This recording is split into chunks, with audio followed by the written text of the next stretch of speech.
Hello নমস্কার, good morning, শুভ সকাল। পুরো সকাল থেকে ব্লগ করা স্টার্ট করে দিয়েছি। তোমাদেরকে আজকে একটা নতুন জিনিস দেখাবো। প্লিজ তোমরা স্কিপ না করে পুরো ভিডিওটা দেখতে থাকো। কি জিনিস তোমাদেরকে দেখাতে চলেছি, পুরো ভিডিওটা দেখতে থাকো। তোমাদেরকে একটা জিনিস দেখাচ্ছি, দেখো আমাদের ঘরে কিভাবে পাখির বাসা করেছে, 3টা ডিম দিয়েছে। তোমরা প্লিজ পুরো ভিডিওটা দেখতে থাকো। কি সুন্দর বাসাটা করেছে তোমরা দেখো, খুব সুন্দর হয়েছে। তোমাদেরকে আমি হাত দিয়ে দেখাচ্ছি। ডিমগুলো দেখো, 3টা ডিম দিয়েছে, মাঝারি সাইজের ডিমগুলো আছে। কি সুন্দর বাসাটা দেখো।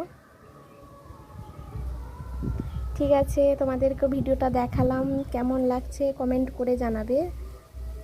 ভিডিওটা আর বাড়াচ্ছি না, এই পর্যন্ত। টাটা, রাখছি।